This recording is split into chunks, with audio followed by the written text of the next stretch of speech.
열왕기하 14장 23절에서 29절 말씀 우리 한 목소리로 읽겠습니다.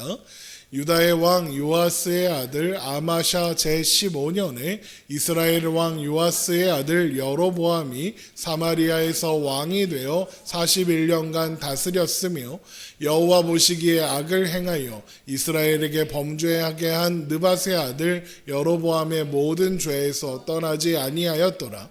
이스라엘의 하나님 여호와께서 그의 종 가드헤벨 아미떼의 아들 선지자 요난을 통하여 하신 말씀과 같이 여로보암이 이스라엘 영토를 회복하되 하맛 어기에서부터 아라바 바다까지 하였으니 이는 여호와께서 이스라엘의 고난이 심하여 매인자도 없고 노인자도 없고 이스라엘을 도울 자도 없음을 보셨고 여호와께서 또 이스라엘의 이름을 천하에서 없이 하겠다고도 아니하셨으므로 요아스의 아들 여로보암의 손으로 구원하심이었더라.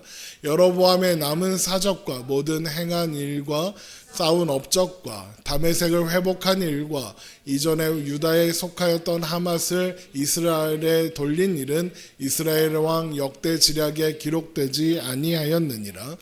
여로보암이 그의 조상 이스라엘 왕들과 함께 자고 그의 아들 스가랴가 대신하여 왕이 되니라. 아멘.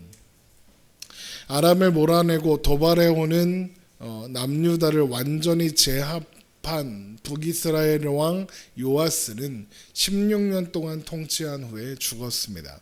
그의 뒤를 이어서 왕위에 오른 사람은 요아스의 아들 여로보암으로 그는 41년간 왕위에 있었습니다. 열왕기하 14장 23절입니다. 유다의 왕 요아스의 아들 아마샤 제15년에 이스라엘 왕 요아스의 아들 여로보암이 사마리아에서 왕이 되어 41년간 다스렸으며 이렇게 되어 있죠. 여로보암의 이 재위 기간은 북이스라엘의 왕 중에 가장 깁니다.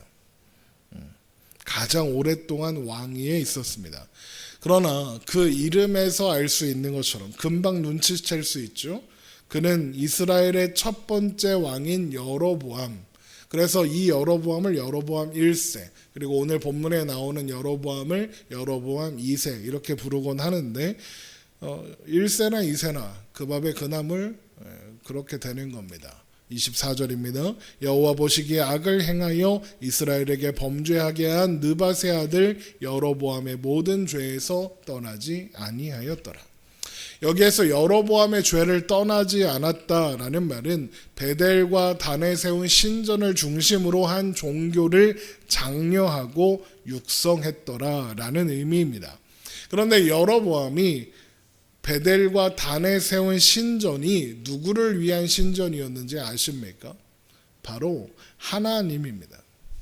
여로보암은 북이스라엘 백성들이 예루살렘에 있는 여호와의 성전에 제사를 드리기 위해 왔다 갔다 하다 보면 어느 순간 마음을 돌려 유다 왕에게로 돌아갈지 모른다고 생각했습니다. 그래서 백성들이 예루살렘에 내려가지 않도록 예루살렘 성전을 대신할 신전을 만들고 성소를 대신할 2마리의 금송아지를 만들었습니다. 그리고는 그 금송아지가 이스라엘을 애굽에서 구원하신 하나님이다라고 하면서 하나는 베델, 하나는 다네, 그러니까 북이스라엘 북쪽 끝과 남쪽 끝에 배치해 두고 더 이상 예루살렘을 가지 않도록 만든 겁니다. 열왕기상 12장 27절입니다. 만일 이 백성이 예루살렘에 있는 여호와의 성전에 제사를 드리고자 하여 올라가면 이 백성의 마음이 유다 왕된 그들의 주 르호보암에게로 돌아가서 나를 죽이고 유다의 왕 르호보암에게로 돌아가리로다 하고 이에 계획하고 2 금송아지를 만들고 무리에게 말하기를 너희가 다시는 예루살렘에 올라갈 것이 없도다. 이스라엘아 이는 너희를 애굽 땅에서 인도하여 올린 너희의 신들이라 하고 하나는 베델에 두고 하나는 단에 둔지라. 그러니까 여로보암이 세운 이 신상과 신전은 명목상이나마 여호와 하나님을 섬기는 신전, 성전이었단 말입니다. 이런 걸 다른 말로 하면 사이비 여호와 종교가 생긴 겁니다. 그러니까 저 때나 이때나 사이비는 늘 있는 겁니다. 그러다가 아합 시대에 와서 이세벨이 시집 왔죠. 그러면서 북이스라엘의 종교는 바알과 아세라 종교로 바뀝니다.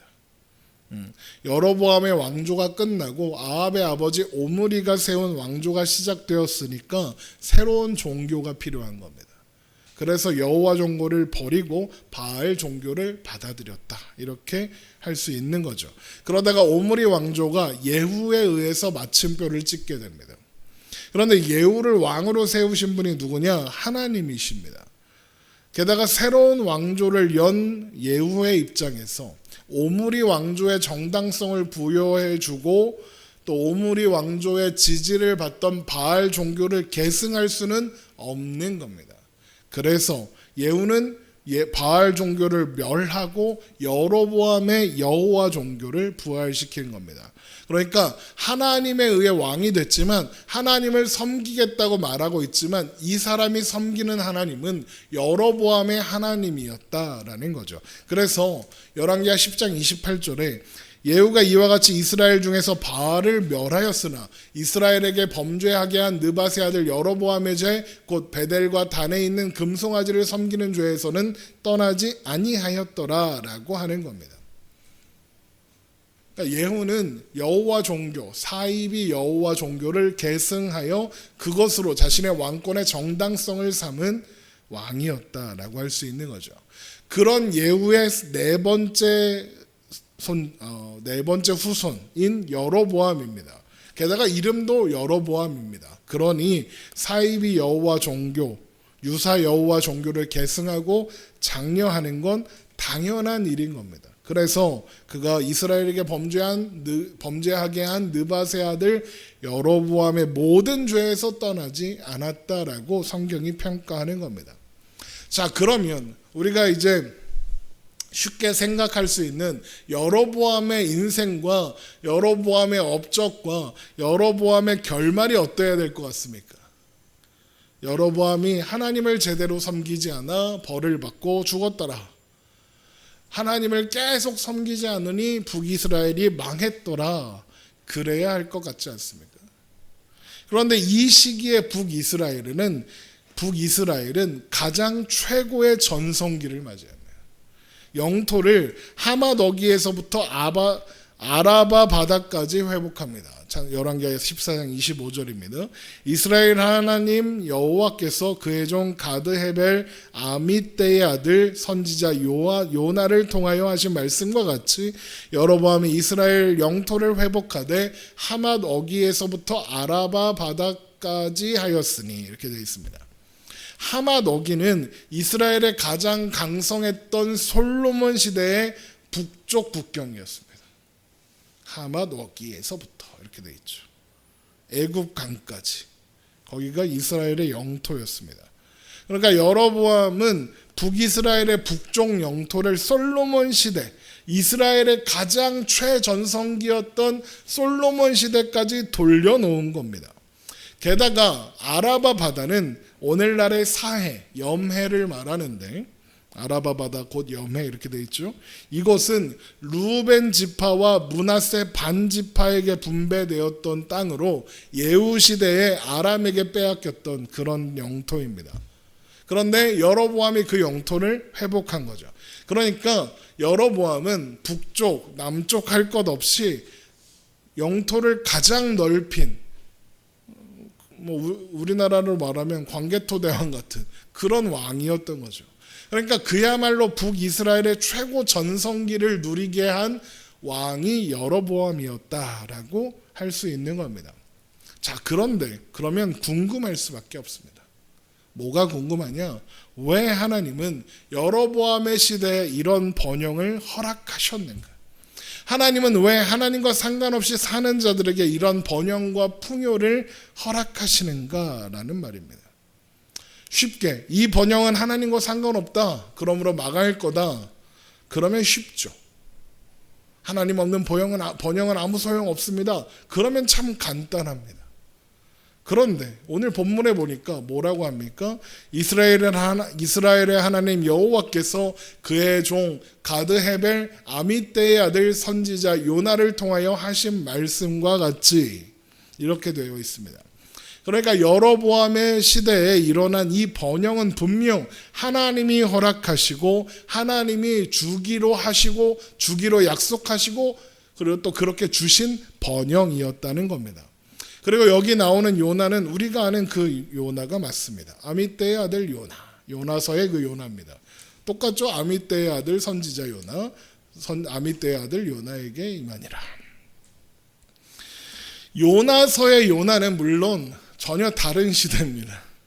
임박한 북이스라엘의 멸망을 바라보고 있는 그런 시대의 요나죠.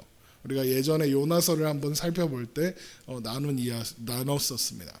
그래서 요나는 북이스라엘의 멸망의 원흉이 되는 아수르를 깊이 미워했고 깊이 싫어했습니다. 왜요? 이스라엘의 최고 전성기를 경험했는데 그 전성기를 아람을 몰아내고 새롭게 생긴 신생 왕국 아수르가 그 번영을 빼앗아 가고 있으니까 미운 겁니다. 그러니까 요나는 북이스라엘의 최고 전성기를 예언하고 또 그 전성기를 본 선지자였으나 동시에 이스라엘의 멸망 또한 지켜보아야 했던 선지자였다는 겁니다. 그런 요나한테 니느웨로 가서 하나님의 말씀을 선포해라 그러니 싫다고 버티는 겁니다. 니느웨는 아수르의 수도이니까요. 니느웨가 싫고 그들이 말씀을 듣고 회개하면 심판을 거두실 하나님이 싫었습니다. 왜? 이때 니느웨가 어려웠대요. 니느웨가 어렵게 살아서 북이스라엘을 멸망시키려고 하다 못하고 약간 움츠려들고 있던 시기였대요. 그런데 그런 시기에 하나님이 간섭하셔서 니느웨를 무너뜨리면 아수르가 망할 거고 그러면 북이스라엘이 다시 한번 재기할 기회가 있을 텐데 이런 생각을 하고 있는 요나에게 가서 회개하게 하라. 그러면 회개하면 어떤 일이 일어나겠어요? 니느웨가 부흥할 거 아닙니까? 니느웨가 부흥하면 어떻게 됩니까? 북이스라엘이 망하겠죠. 그러니까 그 예상이 보이니 하나님이 가라 그러는데 안 가요 그러는 겁니다. 실제로 여로보암이 죽고 북이스라엘은 30년 만에 아수르에 의해 멸망합니다. 요나가 니느웨로 가기 싫어할 만합니다. 요나의 입장에서 아수르가 북이스라엘을 멸망시키기 전에 하나님의 심판으로 받고 사라졌으면 좋겠는 겁니다. 자, 그러면 계속 궁금한 겁니다. 왜요? 하나님은 어차피 멸망당하게 하실 북이스라엘을 왜 요나에게 여로보암 시대에 있을 번영을 예언하게 하시고 또 그대로 이루게 하셨는가? 왜 그러시는가? 그 이유가 오늘 본문에 나오죠. 열왕기하 14장 26절입니다. 이는 여호와께서 이스라엘의 고난이 심하여 매인자도 없고 노인자도 없고 이스라엘을 도울 자도 없음을 보셨고 이스라엘의 고난이 심하여 매인자도 없고 노인자도 없고 이스라엘을 도울 자가 없었기 때문입니다. 여기에서 고난이 심하여 매인자도 없고 노인자도 없다 이 말은 이렇게 하면 쉽습니다. 매인자나 노인자나 할 것 없이 그러니까 종이나 자유인이나 상관없이 다 힘들었다. 정말 힘들어야 되는데 자유한 사람이나 자유가 없는 사람이나 다 힘들었다. 다 고통 가운데 있었다. 그런데 이스라엘을 도울 자가 없었다. 이스라엘을 돕는 사람이 아무도 없었답니다. 또한 이스라엘의 이름을 천하에서 없이 하겠다고도 아니하셨기 때문이다 라고 합니다. 열왕기하 14장 27절 여호와께서 또 이스라엘의 이름을 천하에서 없이 하겠다고도 아니하셨으므로 요아스의 아들 여로보암의 손으로 구원하심이었더라. 이 말은 무슨 뜻입니까? 하나님이 뭐라고 하셨죠? 이스라엘의 이름을 천하에서 없이 하겠다고 안 하셨다. 이 말은 뒤집으면 하나님이 간섭하지 않으셨으면 어떻게 됐다는 얘기입니까? 이스라엘의 이름이 천하에서 없어졌을 거라는 겁니다. 그냥 내버려 두면 이스라엘이 망하게 생겼더라 이겁니다. 왜 이스라엘에 이런 일이 일어나고 있는 걸까? 예후 시대에 잃어버렸던 땅을 예후의 손자인 요아스가 엘리사의 예언대로 다 되찾았잖아요. 열왕기하 14장 25절 여호와하스의 아들 요아스가 하사엘의 아들 베나닷의 손에서 성읍을 다시 빼앗으니 이 성읍들은 자기 붙인 여호와하스가 전쟁 중에 빼앗겼던 것이라 요아스가 베나닷을 3번 쳐서 무찌르고 이스라엘 성읍을 회복하였더라. 어쩌면 여로보암 시대의 이 번영은 아버지 요아스가 닦아놓은 터 위에서 이룬 것이라고 해도 과언이 아닌데, 그럼 요아스도 잘한 거잖아요, 왕으로서. 그런데 왜 이스라엘이 망할 위기였을까? 그뿐입니까? 남유다도 실질적인 지배 아래 두었습니다. 열왕기하 14장 13절 이스라엘 왕 요아스가 베세메스에서 아하시아의 손자 요아스의 아들 유다 왕 아마시아를 사로잡고 예루살렘에 이르러 예루살렘 성벽을 에브라임 문에서부터 성 모퉁이 문까지 400규빗을 헐고 또 여호와의 성전과 왕궁 곳간에 있는 그 문과 모든 기명을 탈취하고 또 사람을 볼모로 잡고서 사마리아로 돌아갔더라 그럽니다. 이때부터 남유다의 왕 아마시아는 숨만 쉬고 삽니다. 왕으로서 아무것도 아니었어요. 그러면 이렇게 놀라운 업적을 이루고 나라가 이렇게 안정됐으면 번영하고 풍요를 누려야죠. 모두가 행복했더라 그랬어야죠. 그런데 북이스라엘의 백성들은 내인자나 노인자나 상관없이 종이나 자유인이나 상관없이 고통스러웠답니다. 왜요? 영토가 확장되고 나라가 강해졌는데 왜 백성들은 더 고통스러워졌느냐? 이스라엘을 도울 자가 없음을 보셨고 이스라엘을 도울 자가 없습니다. 아무도 이스라엘을 돕지 않습니다. 이게 무슨 말입니까? 왕이 백성들을 돌보지 않았다는 말입니다. 왕이 이스라엘을 돌보지 않아요. 오로지 영토 확장, 오로지 왕권 강화, 이거에만 몰두하고 있어요. 나라는 강해졌는데 그래서 영토도 회복되었고 그래서 잘 먹고 잘 살 수 있을 줄 알았더니 전쟁이 그치질 않아요. 그래서 백성들은 더 고통스러워져 가는 거예요. 그런데 이상한 건 그 어디에도 이스라엘 백성들이 고통 중에서 하나님께 부르짖었다는 이야기가 없다는 거예요. 그 누구도 하나님을 찾지 않아요. 그 누구도 하나님께 이스라엘을 영원히 보존하겠다고 하지 않으셨냐고, 우리를 돌보시겠다고 하지 않으셨냐고, 우리의 하나님이 우리의 아버지가 되겠다고 하지 않으셨냐고, 하나님의 약속을 근거로 해서 보호와 보존을 고통에서 구해줄 것을 구하는 사람이 아무도 없어요. 아무도 구하지 않았습니다. 그런데 하나님께서 먼저 이스라엘의 고난이 심한 것과 이스라엘을 도울 자가 없다는 것을 보셨고 천하에서 이스라엘의 이름을 없이 하겠다고 아니하셨다. 말이 어렵다. 이스라엘의 이름을 천하에서 보존하겠다고 하신 그 약속을 먼저 기억하사 이스라엘을 구원하셨다는 거예요. 여호와께서 보셨고 여호와께서 구원하심이었더라. 하나님이 보시고 하나님이 기억하시고 하나님이 구원하셨어요. 아무도 도와달라고 안 하는데 하나님이 먼저 나서시는 거예요. 그래서 하나님은 이게 먼저 행하시는 일이라서 요나를 부르시는 거예요. 요나를 부르셔서 말씀하시는 거죠. 북이스라엘에 번영이 있을 거다. 이걸 약속한다. 그 약속을 선포하게 하시고 그리고 나서 여로보암을 통해서 그 일이 이루어지는 걸 보게 하시는 거예요. 그래서 뭘 말씀하시는 겁니까? 그들이 얻은 번영, 그들이 누리는 풍요 다 하나님이 주시는 거다.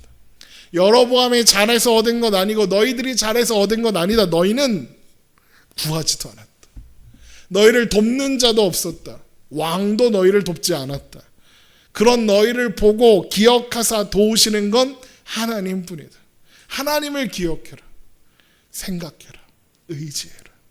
이걸 말씀하시려고 먼저 요나를 부르셔서 번영의 약속을 주시고 그런 다음에 번영을 주시는 거예요. 거봐, 하나님 말씀대로 하시는 분이지 이걸 가르쳐 주시는 거예요. 그래서 여로보암은 북이스라엘 최고의 전성기를 이룰 수 있었고 고통 중에 있던 백성들도 고통에서 벗어날 수 있었던 거죠. 열왕기하 14장 28절 여로보암의 남은 사적과 모든 행한 일과 쌓은 업적과 다메섹을 회목한 일. 다메섹이 어디예요? 아람의 수도예요. 훗날 아수르의 수도가 되는 거기까지 밀고 올라갔다는 거예요. 아마도 아람이 이것 때문에 망하는 거예요. 이것 때문에 아수르한테 나라가 망하는 거예요. 북이스라엘한테 밀려서. 이 지경이 그런 일도 했어요. 이전에 유다에 속하였던 하맛을 이스라엘에게 돌린 일은 하맛 빼앗겼던 남유다가 한 번도 되찾을 수 없었던 하맛을 되찾았대요. 이스라엘 왕 역대 지략에 기록되지 아니하였느냐? 여로보암이 그의 조상 이스라엘 왕들과 함께 자고 그의 아들 스가랴가 대신하여 왕이 되었다. 41년 동안 가장 길게 가장 많은 업적을 남기고 다스리다 죽었더라 해요. 그런데 하나님이 요나를 통해서 말씀하시고자 하셨던 하나님을 바라보고 생각하고 기억하고 의지해라. 하나님 말씀대로 행하시는 분이다. 라는 걸 요나만 보내서 말씀하시는 게 아니에요. 요나만 보내지 않으셨어요. 이 시기에 같은 시기에 2명의 선지자를 더 보내세요. 북이스라엘에. 바로 아모스 1장 1절 유다의 왕 우시아의 시대 곧 이스라엘 왕 요아스의 아들 여로보암의 시대 지진전 2년에 드고와 목자 중 아모스가 이스라엘에 대하여 이상으로 받은 말씀이라. 아모스가 북이스라엘에 등장을 해서 말씀을 선포해요. 다른 한 사람은 호세아입니다. 호세아 1장 1절 우시아와 요담과 아하스와 히스기야가 이어 유다 왕이 된 시대 곧 요아스의 아들 여로보암이 이스라엘 왕이 된 시대에 부엘리의 아들 호세에게 임한 여호와의 말씀이라. 보세요. 남유다가 왕이 계속 바뀌는데 계속 여로보암만 왕이에요. 그 시대에 아모스와 호세아가 왔어요. 호세아가 보냄을 받고 말씀을 선포했어요. 그렇다는 말은 하나님이 3명의 선지자를 동시에 보내셨다는 말은 이 여로보암의 시대는 최소한 3명의 선지자는 필요했던 시대다라는 거죠. 왜 같은 시대에 선지자가 3명이나 필요했겠습니까? 그들에게 주어진 번영과 풍요가 그들을 보살피시는 하나님의 은혜라는 걸 절절하게 선포해야 했기 때문에 그래요. 하나님의 하나님 되심과 하나님의 절절한 사랑을 전하는 선지자들이 많이 필요했던 거예요. 그래서 여러분 집에 가서 아모스 호세아 한번 읽어보세요. 하나님이 이런 표현하면 안 되겠지만 질척거려요. 호세아서 읽어보세요. 하나님 겁나 질척거려요. 아모스서는 더해요. 하나님이 자꾸 자기 백성들한테 질척거려요. 호세아 4장 한번 볼게요. 호세아 4장 1절 좀 긴데 천천히 눈으로 보면서 따라오세요. 이스라엘 자손들아 여호와의 말씀을 들으라. 여호와께서 이 땅 주민과 논쟁하시나니 이 땅에는 진실도 없고 인애도 없고 하나님을 아는 지식도 없고 오직 저주와 속임과 살인과 도둑질과 간음뿐이요 포악하여 피가 피를 뒤이음이라. 그러므로 이 땅이 슬퍼하며 거기 사는 자와 들짐승과 공중에 나는 새가 다 쇠잔할 것이요 바다의 고기도 없어지리라. 그러나 어떤 사람이든지 다투지도 말며 책망하지도 말라. 내 백성들이 제사장과 다투는 자처럼 되었음이니라. 너는 낮에 넘어지겠고 너와 함께 있는 선지자는 밤에 넘어지리라. 내가 내 어머니를 멸하리라. 내 백성이 지식이 없으므로 망하는도다. 내가 지식을 버렸으니 나도 너를 버려 내 제사장이 되지 못하게 할 것이요 내가 내 하나님의 율법을 잊었으니 나도 내 자녀들을 잊어버리리라. 그들의 번성할수록 내게 범죄하니 내가 그들의 영화를 변하여 욕이 되게 하리라. 그들이 내 백성의 속죄제물을 먹고 그 마음을 그들의 죄악에 두는도다. 장차는 백성이나 제사장이나 동일함이라. 내가 그들의 행실대로 벌하며 그들의 행위대로 갚으리라. 그들이 먹어도 배부르지 아니하며 음행하여도 수요가 늘지 못하니 이는 여호와를 버리고 따르지 아니하였음이라. 음행과 묵은 포도주와 새 포도주가 마음을 빼앗느니라. 백성이 나무에게 묻고 그 막대기는 그들에게 고하나니 이는 그들이 음란한 마음에 미혹되어 하나님을 버리고 음행하였음이니라. 그들이 산 꼭대기에서 제사를 드리며 작은 산 위에서 분향하되 참나무와 버드나무와 상수리나무 아래에서 하니 이는 그 나무 그늘이 좋음이라. 이러므로 너희 딸들은 음행하며 너희 며느리들은 간음을 행하는도다. 너희 딸들이 음행하며 너희 며느리들이 간음하여도 내가 벌하지 아니하리니 이는 남자들도 창기와 함께 나가며 음부와 함께 희생을 드림이니라. 깨닫지 못하는 백성은 망하리라. 말씀을 보면 찬찬히 찾아보면 하나님이 계속 잔소리를 하세요. 니네 지금 뭐 하는 거야? 그 시작이 뭐라고 하는 줄 아십니까? 이스라엘 자손들아 여호와의 말씀을 들으라. 여호와께서 이 땅 주민과 논쟁을 하신답니다. 뭐라고 논쟁을 하신다고요? 이 땅에 진실도 없고 인애도 없고 하나님을 아는 지식도 없고 오직 저주와 속임과 살인과 도둑질과 가늠뿐이고 포악하여 피를 뒤집고 있다고 논쟁하신답니다. 이게 무슨 의미입니까? 하나님께서 그분의 백성들과 논쟁하신다는 게 무슨 말입니까? 여러분, 논쟁을 왜 합니까? 의견이 다를 때 설득하려고 하는 게 논쟁 아닙니까? 근데 하나님이 우리랑 논쟁하실 필요가 있습니까? 의견이 다르면 너 꺼져 이러면 됩니다. 근데 하나님이 자기 백성들과 논쟁을 하세요. 또 보세요. 4장 5절. 너는 낮에 넘어지겠고 너와 함께 있는 선지자는 밤에 넘어지리라. 내가 내 어머니를 멸하리라. 내 백성이 지식이 없으므로 망하는도다. 내가 지식을 버렸으니 나도 너를 버려 내 제사장이 되지 못하게 할 것이요 내가 내 하나님의 율법을 잊었으니 나도 내 자녀들을 잊어버리리라. 그들은 번성할수록 내게 범죄하니 내가 그들의 영화를 변하여 욕이 되게 하리라. 너 넘어진다. 내 백성이 지식이 없어 망한다. 네가 하나님의 율법을 잊었으니 나도 너희를 잊을 거다. 번성하면 할수록 죄를 지으니 그 영화가 쇠하게 될 거다. 욕이 되게 할 거다. 이상하지 않습니까? 뭐하러요? 뭐하러 이런 말씀을 해요? 그냥 망해 임마 하면 돼요. 뭐하러 경고를 합니까? 또 보세요. 14절. 너희 딸들이 음행하며 너희 며느리들이 간음하여도 내가 벌하지 아니하리니 이는 남자들도 참기와 함께 나가며 음부와 함께 희생을 드림이니라. 깨닫지 못하는 백성은 망하리라. 이 말씀이 무슨 말이에요? 잘들 논다. 그러다 니들 망한다. 아니, 하나님이 뭐하러 이런 말을 해요?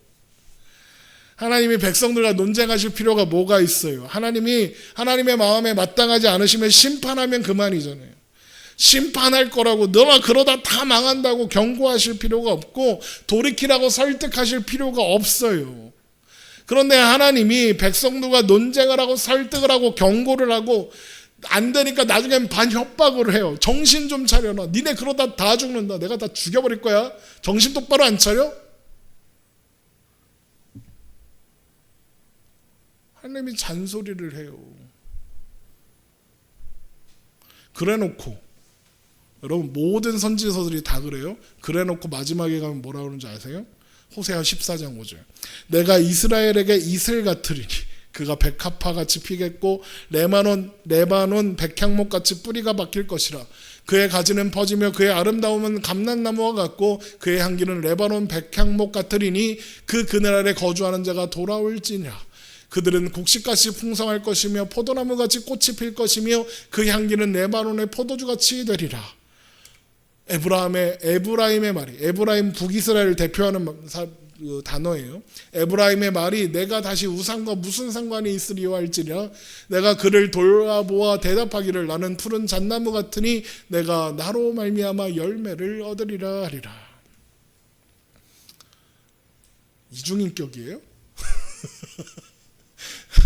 아니, 다 망하게 해버린다면서요. 다 버릴 거라면서요. 그래놓고 뭐라 그래요? 하나님께서 이스라엘의 이슬이 되어주사. 그래서 그들을 백합화같이 예쁜 꽃같이 레바논의 백향목같이 든든하고 향기롭게 하시겠다는. 아름다운 감람나무같이 감람나무 올리브 기름 팡팡 나고 그거 하고 향기로운 백향목같이 되게 하시겠다면. 와, 이랬다가 저랬다가 장난 아니죠. 아모스 말씀도 한번 볼게요. 아모스 1장 1절을 보면 아모스 선지자가 말씀을 선포한 시기가 언제냐? 여로보암의 시대 지진 전 2년에 지진이 일어나기 전 2년 전이었다 그래요. 왜 갑자기 이스라엘에 지진이 일어나는 걸까요? 하나님을 만나야 하기 때문에 그래요. 그렇게 하나님이 하나님이신 것을 알리시려고 그러는 거예요. 아모스 4장 11절. 내가 너희 중에 성은 무너뜨리기를 하나님이 내가 소돔과 고모라를 무너뜨린 같이 하였으므로 지진을 예고하시는 거죠. 너희가 불 붙는 가운데서 빼는 나무 조각 같이 되었으나 너희가 내게로 돌아오지 아니하였느니라. 여호와의 말씀이니라. 그러므로 이스라엘아 내가 이와 같이 내게 행하리라. 내가 이것을 내게 행하리니 이스라엘아 내 하나님 만나기를 준비하라. 보라 산들을 지으며 바람을 창조하며 자기 뜻을 사람에게 보이며 아침을 어둡게 하며 땅의 높은 데를 밟는 이는 그의 이름이 만군의 하나님 여호와시니라. 하나님을 만날 준비를 해라. 내가 지진을 일으켜서라도 이스라엘 백성들을 설득해야겠다 그러는 겁니다. 그런데 지금 계속 말씀드리죠. 왜요? 뭐하러요? 지진을 일으키실 거면 옳다구나 엎어버리면 됩니다. 그냥 지상에서 없애버리면 됩니다. 저 신비의 섬 아틀란티스 바다에 가라앉아버린 거기처럼 그냥 가라앉히면 됩니다. 소돔과 고모라 사해 밑에 묻혀있대잖아요. 그렇게 하면 되잖아요. 소돔과 고모라처럼 할 거야. 지진을 일으켰으면 그렇게 하셔야죠. 뭐하러 그러세요? 그냥 묻어버리면 되잖아요. 뭐하러? 지진이 날 거고 궁궐이고 뭐고 니네들의 번영을 상징하던 모든 게 무너질 거야. 뭐하러 그러세요? 뭐하러 무너질 거라고 해요. 그냥 에휴 엎어 이러면 되는데. 그런데 아모스 9장에 가면 그래 놓고 또 이러세요. 아모스 9장 13절 여호와의 말씀이니라. 보라 날이 이를지라 그때 파종하는 자가 곡식 추수하는 자의 뒤를 이으며 포도 밟는 자가 씨 뿌리는 자의 뒤를 이으며 산들은 포도주를 흘리며 작은 산들은 녹으리라. 이게 무슨 말이냐? 앞에서 씨를 심으면서 가. 그러면 뒤에서 따라가면서 추수해. 추수하면 뒤에서 또 씨를 심어. 그럼 또 그 뒤에 또 추수하는 자가 따라가면서 또 추수해. 무한리필. 포도주가 산에서 흘러나와. 포도가 너무 많아서 감당이 안 돼. 내가 내 백성 이스라엘이 사로잡힌 것을 돌이키리니 그들이 황폐한 성을 건축하며 거주하며 포도원들을 가꾸고 그 포도주를 마시며 과원들을 만들고 그 열매를 먹으리라. 내가 그들의 땅에 심으리니 그들이 내가 준 땅에서 다시 뽑히지 아니하리라. 내 하나님 여호와의 말씀이니라. 다시는 뽑히지 않게 하시겠대. 제가 말씀드린 하나님이 약간 이중인격이야. 이쯤 되면 의심해 봐야 돼. 이랬다가 저랬다가 해. 거기에 요나가 선포한 말씀도 있죠. 이게 여로보암 시대에 선포된 하나님의 말씀이에요. 자꾸 하나님이 그분의 백성들을 설득해요. 경고해요. 그러다가 안 되면 멱살을 잡고 흔들어요. 그래서 지진이 나는 거예요. 자꾸 흔드니까. 멱살 잡고 흔드는 거지. 설득하는 거예요. 쪽해요? 심판하시면 그 말이잖아요. 멸망시키면 그 말이잖아요. 그런데 왜 하나님이 그렇게까지 하시냐고요. 왜 그렇게까지 하시느냐. 부모가 왜 자녀한테 잔소리해요? 왜 부모가 자녀를 때려요? 말 안 들으면? 죽이려고 때리나요? 호적에서 파버리려고 내쫓나요? 아니잖아요. 혼내는 게 목적이 아니잖아요. 사람 만들려고 그러는 거잖아요. 심판하는 게 목적이 아니니까 하나님이 이러시는 거예요. 물론 여로보암의 시대가 끝나면 30년 만에 이스라엘이 망해요. 하나님께서 말씀하신 그대로 돼요. 그런데 하나님의 목적은 이스라엘이 망해서 없어지는 게 아니에요. 하나님의 목적이 뭐예요? 내가 그들의 반역을 고치고 기쁘게 그들을 사랑하리니 나의 진노가 그에게서 떠났습니다. 호세아 14장 4절. 이게 하나님의 목적이에요. 고쳐서 기쁘게 사랑하는 것. 그게 하나님의 마음이고 목적이에요. 그래서 그 하나님의 사랑 안에서 영원히 안식을 누리며 살아가는 것, 그게 하나님의 마음이고 목적이에요. 그래서 아모스 9장 14절 내가 내 백성 이스라엘이 사로잡힌 것을 돌이키리니 그들이 황폐한 성읍을 건축하여 거주하며 포도원들을 가꾸고 그 포도주를 마시며 가운들을 만들고 그 열매를 먹으리라. 내가 그들의 땅에 심으리니 그들이 내가 준 땅에서 다시 뽑히지 아니하리라. 내 하나님 여호와의 말씀이라. 그래서 다시 뽑히지 아니하리라 되는 거예요. 결국 하나님께서 하시는 말씀은 오직 하나. 하나님을 좀 알아라. 하나님을 좀 믿어라. 하나님을 신뢰해라. 너희가 안식할 수 있는 곳, 너희가 행복할 수 있는 곳은 오직 여기뿐이다. 하나님 앞이다. 하나님 안에 거해라. 하나님이 우리 하나님이신 걸 좀 알아라. 하나님이 너희를 사랑하는 걸 좀 알아라. 좀 믿어라. 좀 믿어줘라. 그 마음을 전하시고 알게 하시려고 하나님이 애를 태우시며 자기 백성들과 논쟁하시고 안 되면 목살이라도 흔들어서 지진을 일으켜서라도 설득하시는 거예요. 하나님은 절대 가만히 있는 사랑이 아니에요. 흔들어요. 그렇게까지 살아가시는 거예요. 요나도 아모스도 호세아도 모두 그런 하나님의 진심을 전하기 위해 부름받은 선지자였어요. 그래갖고 호세아가 창녀랑 결혼을 해서 이 여자가 자꾸 도망을 가는데 가서 돈 주고 사오고 가서 돈 주고 사오고 다시 돈 주고 4번이나 그 짓을 하는 거예요. 하나님이 너희들을 그렇게 하고 계신다는 거예요. 니들이 자꾸 하나님의 사랑을 버리고 떠나서 도망가는데 하나님이 자꾸 찾으러 간다. 호세아는 자신의 삶으로 그걸 보여줘야 되는 거예요. 그래서 저는 여로보암의 이 시대는 물질적으로 풍요로운 시대가 아니라 하나님의 말씀으로 풍요로웠던 시대구나. 그걸 못 알아먹은 이스라엘 백성들이구나. 이렇게 생각해요. 그리고 여러분, 하나님이 오늘도 동일한 사랑으로 우리와 함께하고 계세요. 우리에게는 선지자들이 활동했던 그 시대보다 더 풍요로운 말씀이 있어요. 기록된 말씀이, 기록된 성경이 우리에게 있어요. 그뿐입니까? 하나님이신 성령님께서 우리 안에 거하사 우리와 항상 함께 하셔서 우리의 연약함을 도우시고 말씀이 생각나게 하시고 우리를 위해 기도도 하시고 우리를 인도하세요. 로마서 8장 26절, 이와 같이 성령도 우리의 연약함을 도우시라니 우리는 마땅히 기도할 바를 알지 못하나 오직 성령이 말할 수 없는 탄식으로 우리를 위하여 친히 간구하시니라. 우리의 연약함과 미련함도 하나님은 합력하여 선을 이루게 하신대요. 우리가 알거니와 하나님을 사랑하는 자 곧 그의 뜻대로 부르심을 입은 자들에게는 모든 것이 합력하여 선을 이루느니라. 그뿐입니까? 그 사랑을 영원까지 하신대요. 영원히. 그렇게 하나님 안에서 영원한 승리를, 영원한 안식을, 평안을 영원히 누리게 하시겠대요. 로마서 8장 37절. 그러나 우리 이 모든 일에는 우리를 사랑하시는 이로 말미암아 넉넉히 이기느니라.